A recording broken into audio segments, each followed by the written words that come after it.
హల్లెలూయా. యేసుక్రీస్తు అతి శ్రేష్టమైన నామంలో మీ అందరికీ హృదయపూర్వకమైన వందనాలు తెలియజేస్తున్నాను. దేవుని బిడ్డలారా, మరి ఈ రోజున జరుగుతున్న బైబిల్ స్టడీకి మీ అందరినీ ఆహ్వానిస్తున్నాం. దయచేసి మీ అందరూ కూడా మరి లైవ్లోనికి వచ్చినట్లయితే అందరూ కూడా కళ్ళు మూసుకొని మరి ప్రార్థన చేసుకొని కూడికను ప్రారంభించుకుందాం. హల్లెలూయా, హల్లెలూయా, హల్లెలూయా. స్తోత్రం, స్తోత్రం. ప్రార్థన చేసుకుందాం. స్తుతులు కారణభూతుడైన సజీవం కలిగిన యేసురాజా, మహిమ కలిగిన దేవా, మీ పాదములకు స్తుతులు స్తోత్రాలు చెల్లిస్తున్నామయ్యా. అయ్యా, ప్రతి వారం జరుగుతున్న ఈ బుధవారం నాయన బైబిల్ స్టడీని మీ చేతులకు అప్పగిస్తున్నాం ప్రభా. ఆత్మస్వరూపిగా మా మధ్యలో మీరుండి కూడికను జరిగించమని వేడుకుంటున్నాం. పాపం ద్వారా మహిమ పొందుకొనండి దేవా, మీకు స్తోత్రాలు. మీ దాసులు కూడా మీ నాయన సిలువ చాటును మరుగుపరుచుకొని నాయన నీ వాకులను మాకు అందరికీ వినిపించి బలపరచండి. మీ ఎడతలాత్మ శక్తితో అభిషేకించండి నాయన. ఈ కూడికున్న ప్రతి విధమైన ఆటంకాలను యేసు నామములో మీరు బంధించండి దేవా, మీకు స్తోత్రాలు. ఎంతమంది బిడ్డలు అయితే లైవ్లో పాల్గొంది నాయన చూస్తున్నారు ప్రభా, వారిని వారి కుటుంబాలను మీరు దీవించండి. ముఖ్యంగా మా సంఘ బిడ్డలందరినీ కూడా మీరు దీవించండి, ఆశీర్వదించండి అయ్యా, మీకు స్తోత్రాలు. వారి కుటుంబాలను వారి బిడ్డలందరినీ దీవించండి. వారికి ఉన్న సమస్యలు అన్నిటిని మీరు తొలగించిన ఆయన ఈ కూడిక ద్వారా నీ బిడ్డలందరికీ గొప్ప దీవెన దయచేయమని, ఈ కూడికను ఆదరుని అంతవరకు మీ ఆత్మాదరంలో జరిగించుకొని మీ నామానికి మహిమ తెచ్చుకోమని యేసు నామమును అడిగి వేడుకొని ప్రార్థిస్తున్నాము తండ్రి, ఆమేన్. హల్లెలూయా. పాటలు పాడుకుందాం. మనందరికి వచ్చిన పాటే నమ్మదగిన వాడవు సహాయుడవు నీవు యేసయ్య అనే పాట పాడుకుందాం. నమ్మదగిన వాడవు సహాయుడవు యేసయ్యా, ఆపత్కాలంలో ఆశ్రయమైనది నీవేనయ్యా. నమ్మదగిన వాడవు సహాయుడవు యేసయ్యా, ఆపత్కాలంలో ఆశ్రయమైనది నీవేనయ్యా. చెర నుండి విడిపించి చెలిమితో బంధించి నడిపించినావే మందవలే నీ శ్వాసమును. చెర నుండి విడిపించి చెలిమితో బంధించి నడిపించినావే మందవలే నీ శ్వాసమును. నమ్మదగిన వాడవు సహాయుడవు యేసయ్యా,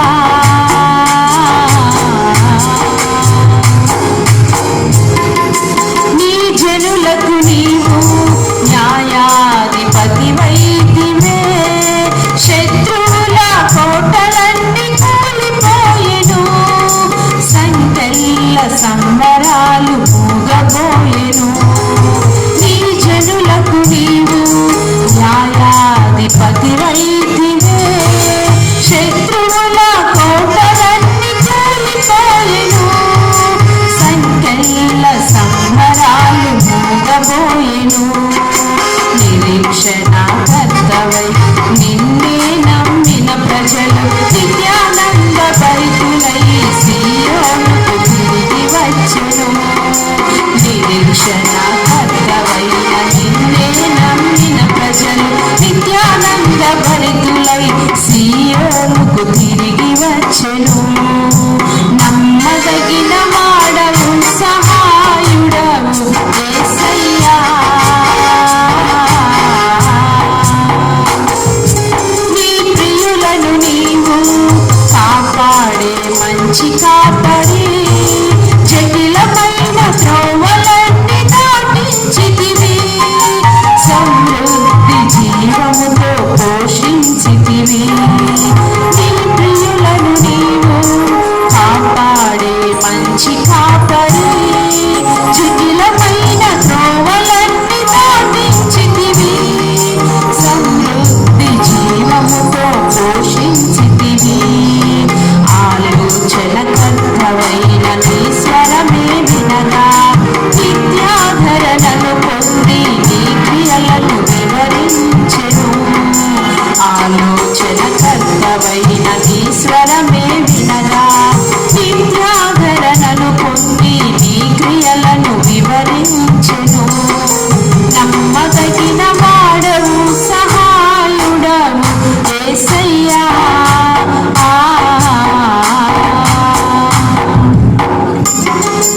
నా బలహీన శ్రేష్టమైన కృపనిచ్చితివి, యోగ్యమైన దాసునిగా మలచుకొంటివి, అర్హమైన పాత్రలను నిలుపుకొంటివి.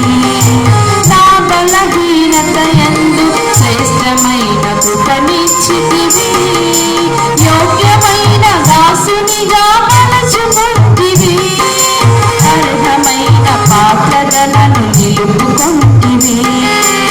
ఆదరణకర్తవై విడువక తోడై నిలచి సర్వోత్తమమైన మార్గములో నడిపించుము.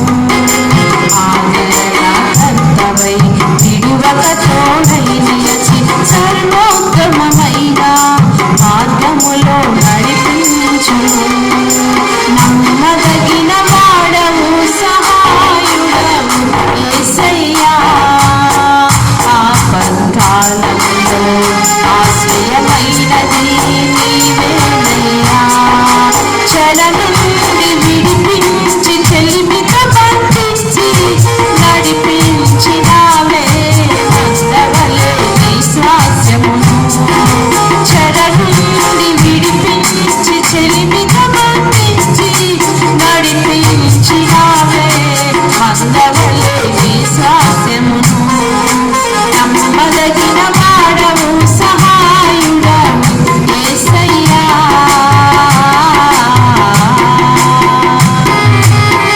హల్లెలూయా. ప్రార్థన చేసుకుందాం దేవుని బిడ్డలారా. ఇంతవరకు పాఠం ద్వారా మహిమ పొందుకున్న దేవుడు అదే రీతిగా వాక్యం ద్వారా కూడా ప్రభు మనతో మాట్లాడి మనల్ని బలపరిచినట్లుగా మనందరం దేవునికి స్తోత్రం చెల్లిద్దాం. హల్లెలూయా, హల్లెలూయా, హల్లెలూయా, స్తోత్రం. ప్రార్థన చేసుకుందాం. మన మధ్యలో ఉన్న శామ్యూయల్ వచ్చి ప్రార్థనలో నడిపించాలని ప్రభు పేట మనవి చేస్తున్నాను. ప్రార్థన చేసుకుందాం. పరిశుద్ధులు అయిన దేవ, ప్రేమల తండ్రి, నీ యొక్క పాదాలకు వేలాది కృతజ్ఞతాస్తుతులు స్తోత్రాలు చెల్లిస్తున్నాం ప్రభు. ఇంతవరకు మీ యొక్క రెక్కల నీళ్ళలో మమ్మల్ని దాచి కాచి భద్రపరిచిన విధానాన్ని బట్టి మీకు వందనాలు చెల్లిస్తున్నాం తండ్రి. అలాగే నేను ఈ సమయంలో ఈ విధంగా కూడి ప్రభు మీ యొక్క సన్నిధిలో ఆనందించటకు మాకు ఇచ్చిన ఈ యొక్క చక్కటి భాగ్యాన్ని బట్టి మీకు వందనాలు చెల్లిస్తున్నాం ప్రభు.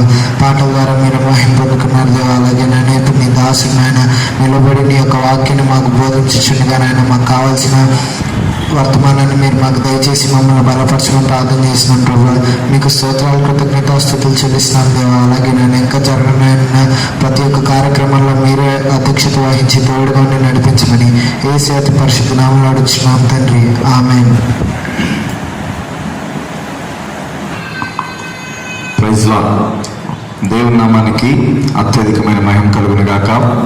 ఈ సమయంలో ఈ బైబిల్ స్టడీలో భాగంగా పిల్లరా మనం అపోస్తుల యొక్క అంటే యేసుక్రీస్తు అపోస్తుల యొక్క జీవిత చరిత్రని మనం ధ్యానం చేస్తున్నాం.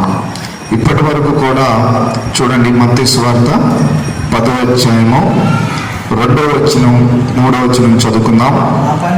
ఆ 12 మంది అపోస్తుల పేర్లు ఏమనగా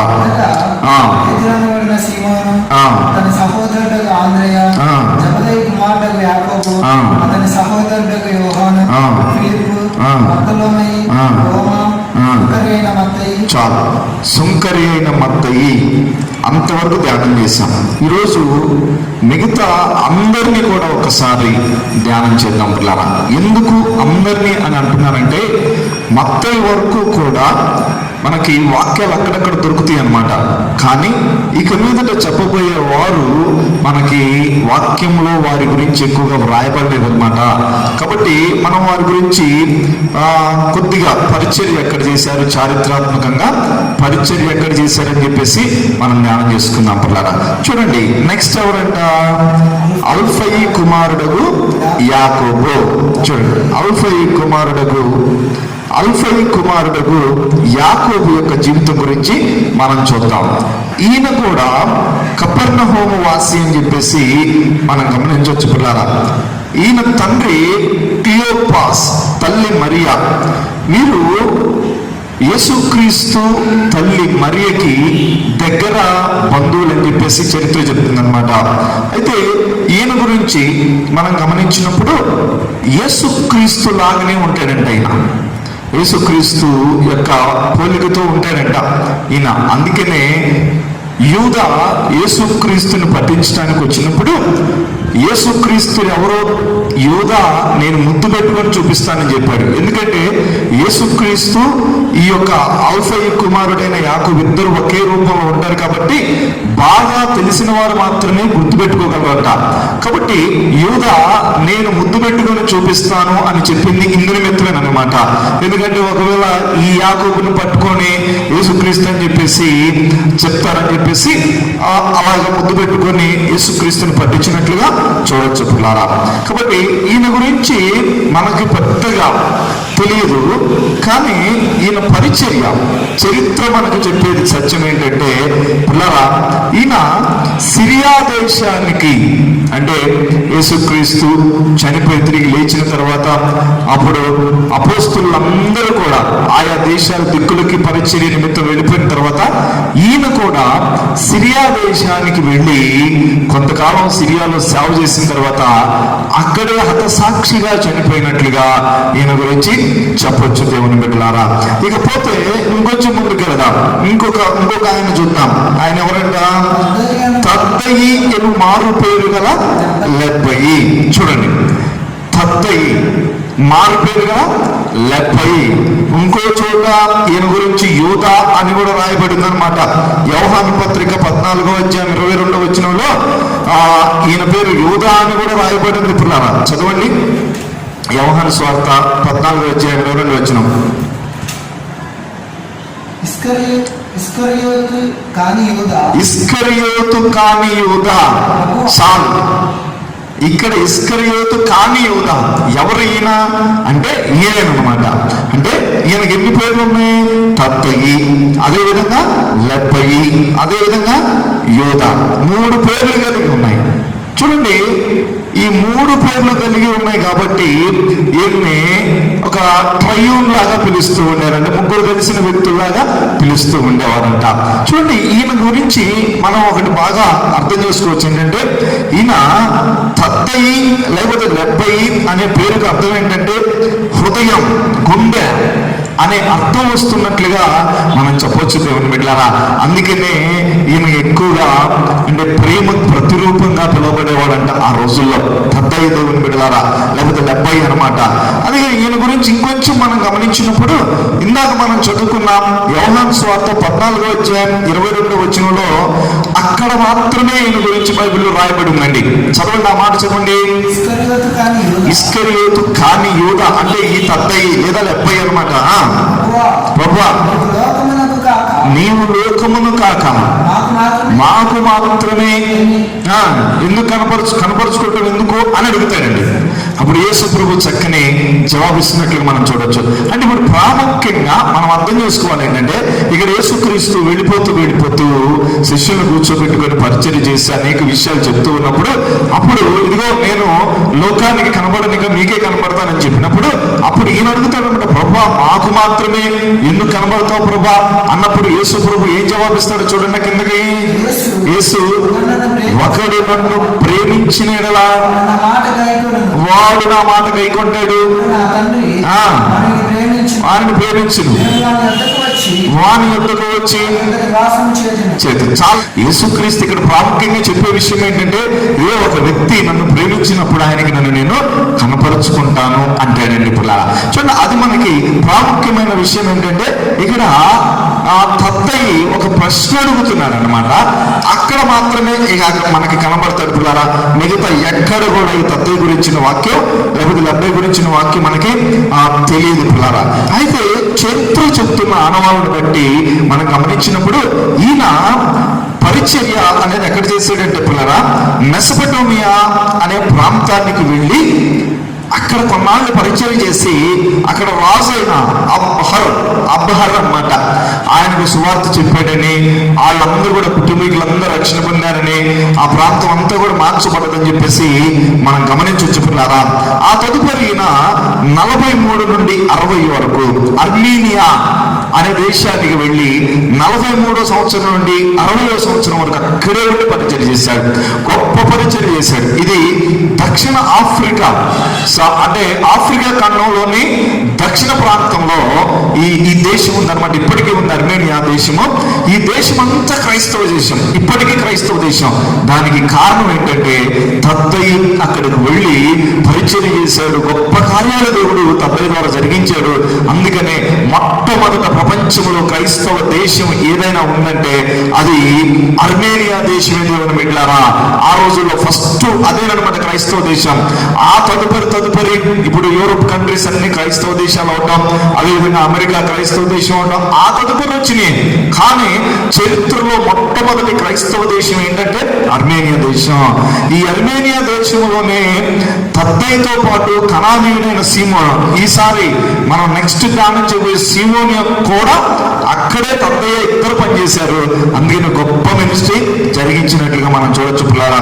ఈయన 69లో ఏం చేశాడంటే పారసీ దేశంలో వెళ్ళి ఎందుకంటే ఈ అర్మేనియా దేశం బాగా సువార్త ప్రకటించబడ్డది కాబట్టి పొరుగు దేశమైన పారసీ దేశం, పర్షియన్ కంట్రీ, అక్కడికి వెళ్ళిపోయి సువార్త ప్రకటిస్తానని చెప్పి వెళ్ళిపోతే, కానీ అక్కడున్న కొంతమంది పూజారులు వాళ్ళు వెళ్ళి కలిసి ఈయన మీద తిరగబడి ఈయన రంపములతో కోసి చంపించినట్లుగా 69లో చనిపోయినట్లుగా మనం చరిత్రలో గమనించవచ్చు పిల్లారా.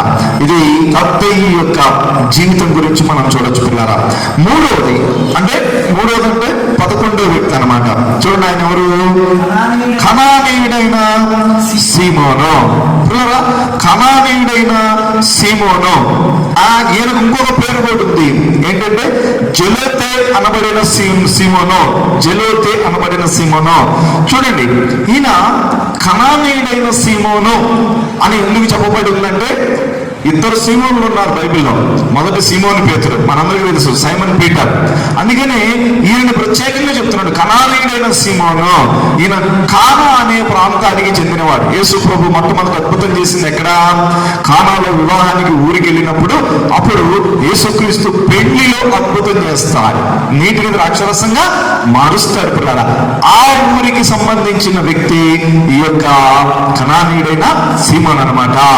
అయితే ఈ వ్యక్తిలో ఉన్న ఒక విషయం చెప్తారు చూడండి. ఇతన్ని జెలోతే అనబడిన సీమోను కూడా అంటారు. జెలోతే ఇంగ్లీష్ లో జెలట్ అంటే అర్థం ఏంటంటే బాగా వినండి, యూదా లేకపోతే ఇశ్రాయేలీల దేశాన్ని, యూదులను రోమీయులు పరిపాలిస్తున్న దేశ కాలంలో యూదా ప్రాంతంలో ఉన్న కొంతమంది ఒక వర్గంగా ఏర్పడి వారిని జెలట్స్ అంటారనమాట, జెలోతీయులు అంటారనమాట.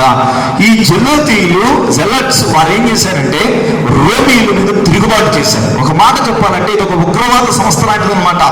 వీళ్ళు కరుడుగట్టిన ఉగ్రవాదులు లాగుండే వాళ్ళు అనమాట. రోమీయులను చంపివేసేవారు, రోమీయులకు పన్నుకళ్ళు కట్టేవారు కాదనమాట.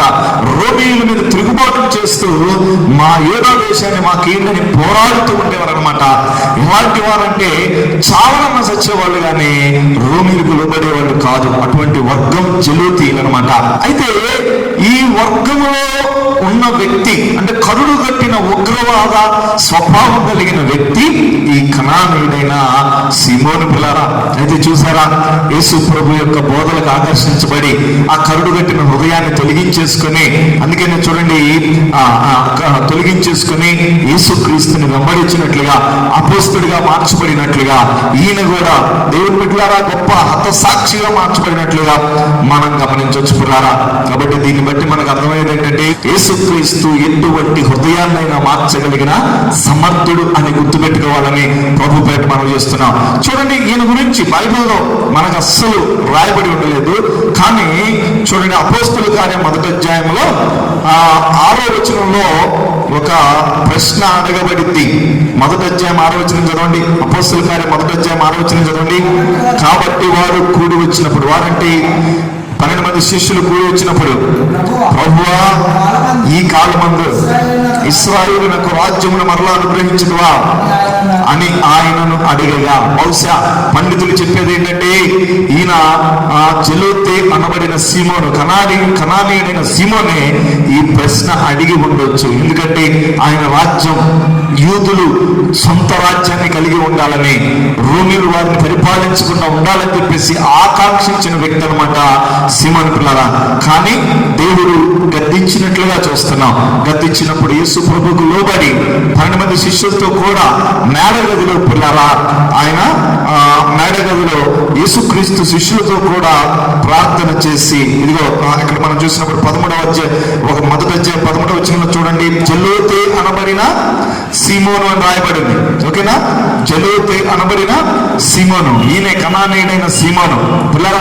కాబట్టి మనం గమనించినప్పుడు ఈయన అలాంటి వ్యక్తిత్వం కలిగిన వ్యక్తి యేసుక్రీస్తు కొరకు మార్చబడ్డాడు. చరిత్ర ఈయన గురించి ఏం చెప్తుందో చూద్దాం పిల్లరా. చూడండి, ఈయన పరిచర్య ఉత్తర ఆఫ్రికా, ఐరోపా, స్పెయిన్, ఐరోపాలోని స్పెయిన్, అదేవిధంగా ఇంగ్లాండ్ తదితర దేశాల్లో ఈయన పరిచర్య చేసి చివరికి ఈయన కూడా మనం గమనించినప్పుడు తద్దయి పరిచర్య చేసిన ప్రాంతానికి, అనగా పారసీక దేశానికి, ఎందుకంటే ఆ పారసీక దేశం దేవుని తెలియని ప్రజలు అనేక మంది ఉన్నారని చెప్పేసి తద్దయి పరిచర్య చేసిన ప్రాంతానికి ఈయన కూడా వెళితే కొన్నాళ్ళు పరిచయం చేసిన తర్వాత ఈయన ఆ తద్దయ్య ఇద్దరు కలిసి హతసాక్షులుగా మరణించారని చెప్పేసి చరిత్ర చెప్తుంది పిల్లరా. కాబట్టి దేవుని పిల్లరా, మనం గమనించినప్పుడు ఈ 11 మంది శిష్యులు యేసుక్రీస్తు అపోస్తలుగా పేరు పొందారనమాట. మనం పేతురు దగ్గర నుంచి కనానీయుడైన సీమోను వరకు కూడా మరి 12 మంది శిష్యులుగా ఉన్నారు కదా. అంటే యోధ అపోస్తలుల లెక్కలు చేర్చబడలేదు. ఎందుకని యోధా యేసుక్రీస్తును అప్పగించాడు కాబట్టి దేవుడు యోధాని అపోస్తలుల లెక్కల నుండి తీసేశాడు పిల్లలు. అది మనం ఎక్కడ చూడవచ్చు అంటే ఆ అపోస్తలుల కార్యం మొదటి అధ్యాయంలో పేతురు ప్రసంగం చేస్తాడు. ప్రసంగం చేసినప్పుడు చివరికి చీట్లు వేస్తే ఎవరి పేరు మీద, తర్వాత చీట్లు వేస్తారు, ఎవరి పేరు మీదకి వచ్చింది? 23వ వచనం చదవండి. అప్పుడు వారు యూస్తు అను మారు పేరు గల బత్సబ్బ అనబడిన యోసేపు, మత్తీయ అను ఇద్దరు నిలబెట్టి ఇట్లని ప్రార్థన చేసి, అందరి హృదయంలో ఎరిగిన ప్రభువా తన చోటకి పోవుటకు యూదా తగ్గిపోయి పోగొట్టుకుని ఈ పరిచర్యలను అపోస్తలత్వములను పాలు పొందుటకు వీరిద్దరిలో ఏర్పరచుకున్న వారిని కనపరచమనేది. అంతటా వారు వీరిని గురించి చీట్లు వేయగా మత్తయ్య పేరిట వచ్చెను కనుక అతడు 11 మంది అపోస్తలులతో కూడా లెక్కించబడెను. ఈ మత్తయి 12వ అపోస్తలుగా లెక్కించబడ్డాడు. కానీ వాస్తవంగా దేవుని బిడ్డలారా, ఆయన గురించి మనకి అసలు తెలియదు. ఆయన ఎక్కడికి వెళ్ళాడు ఏంటనేది తెలియదు. అయితే కొందరు పండితులు ఏమంటారంటే యోగా పోగొట్టుకున్న ఆ కృపని అపోస్తలుడైన పౌలుకి దేవుడిచ్చాడు అని చెప్పేసి కొంతమంది చెప్తారు పిల్లలు. నిజమే, చెప్పుకోవచ్చు. ఎందుకంటే పౌలు గారు అపోస్తలులతో పాటుగా పరిచర్య చేసి, ఒక మాట చెప్పాలంటే అపోస్తలుల కంటే ఎక్కువ పరిచర్య చేసి ప్రభు రాజ్య విస్తరణ కోసం పాటుపడ్డాడు పిల్లరా. అపోస్తలులు పత్రికలు రాసినట్లుగా పౌలు గారు కూడా పత్రికలు రాశాడు. కాబట్టి మనం చెప్పుకోవాలంటే పరిశుద్ధాత్మ దేవుడు పౌలు గారిని 12వ అపోస్తలుడిగా నియమించాడు అని తప్పక చెప్పొచ్చు. దేవుని చిత్తమైతే మరికొన్ని ఇంకోసారి ఎప్పుడైనా అపోస్తలుడైన పౌలు జీవితాన్ని కూడా మనం ధ్యానం చేసుకుందాం. అయితే ఈరోజు ప్రాముఖ్యంగా చివరిగా నేను కొన్ని మాటలు చెప్పాలని ఇష్టపడుతున్నాను పిల్లరా. చూడండి, యేసుక్రీస్తు ఈ లోకానికి వచ్చాడు. ఆయన 12 మంది శిష్యులను ఎన్నుకున్నాడు. ఈ 12 మంది ద్వారా చూడండి 12 మందిని ఎన్నుకొని వారికి స్వార్థ అప్పగించారు. ఈ 12 మంది హతసాక్షులుగా మారైనా సరే స్వార్థని నలుదిశలా వ్యాపింపజేశారు పిల్లరా. ఇప్పుడు కొన్ని కోట్ల మంది ప్రపంచవ్యాప్తంగా మనం గమనించినప్పుడు కొన్ని కోట్ల మంది ప్రజలు క్రైస్తవులు, కొన్ని వందల దేశాలు క్రైస్తవ దేశాలు. ఎందుకని ఎలా మార్చబడ్డాయి అంటే ఈ 12 మంది అపోస్తలులు కష్టపడి పనిచేశారు. దేవుని స్వార్థ వ్యాప్తి కోసం తమ ప్రాణాలు లెక్క చేయకుండా పిల్లరా పాటుపడ్డారు. అందుకనే ఈ యొక్క సువార్త బీజాలు వ్యాపిస్తూ ఉన్నాయి. నేటికి కూడా మనకు ఒక సవాల్ ఏంటో తెలుసా? ఇప్పుడు కూడా ఈ సువార్త సజీవమైన సువార్త ఇప్పటికీ ఉంది పిల్లారా. ఈ సువార్తని మనం కూడా తీసుకుందాం. అనేక దేశాలకు వ్యాపించినట్లు ప్రార్థన చేద్దాం. మన చుట్టుపక్కల ఉన్న ప్రజల కోసం మనం పాటుపడదాం. మన ప్రాంతంలో ఉన్న ప్రజల్ని సువార్తలకు నడిపించుదాం.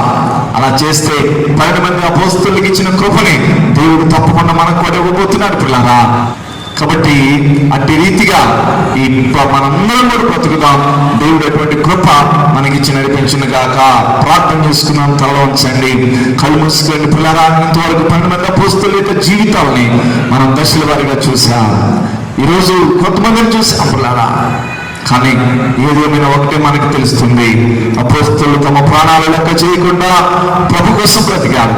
మనం కూడా మన ముందు తరాల వారి కోసం స్వార్థను మోసుకెళ్దాం. మన కుటుంబాలను రక్షించుకుందాం, రక్షణలోకి నడిపించుదాం. మన చుట్టూ ఉన్న వారిని రక్షణలోకి నడిపించుదాం. ఇది దేవుడు కోరుకుంటున్నది. కాబట్టి అటు రీతిగా మనం కూడా ముందుకు సాగుతూ ప్రభు సన్నిధిలో నిలబడదాం. దేవుడు ఎటువంటి కృప మనకి ఇచ్చినట్లు అందరం స్తోత్రాలు చెల్లించుదాం. హల్లెలూయా. స్తోత్రం, స్తోత్రం, స్తోత్రం, స్తోత్రం, స్తోత్రం. ప్రార్థన. పరిశుద్ధుడు అయిన దేవా, ప్రేమ కలిగిన తండ్రి, నీకు వందనాలు ప్రభా.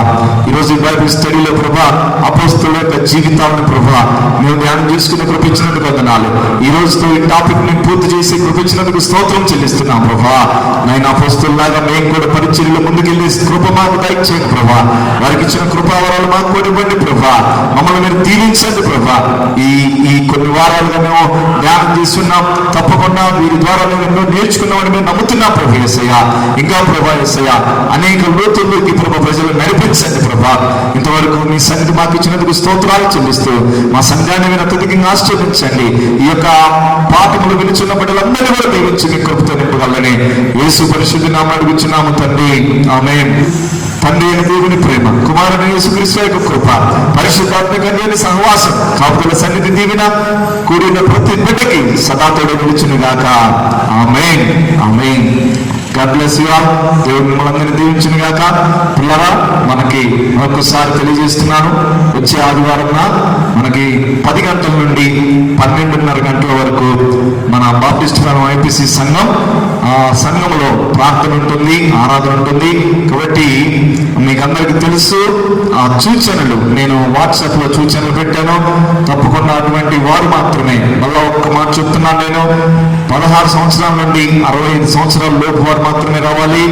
అదేవిధంగా కరోనా కానీ ఉన్నా కానీ కరోనా ఇంట్లో ఉన్నవారు కానీ రాకూడదు పిల్లరా. అదేవిధంగా బాలింతలు, గర్భిణీ స్త్రీలు, షుగర్, బీపీ, కిడ్నీలు, గుండె జబ్బులు ఇట్లాంటి వారు, దీర్ఘకాల వ్యాధులతో బాధపడుతున్న వాళ్ళు రాకూడదు. దయచేసి గమనించండి. అదేవిధంగా మీరు వచ్చేటప్పుడు మాస్క్ పెట్టుకొని, చేతులు గ్లౌజులు పెట్టుకొని ఎవరి బాటిల్ వాళ్ళు తీసుకుని రావాలని ప్రభు పేరు మనం చేస్తున్నాం. ఈ సూచనలన్నీ పాటించండి.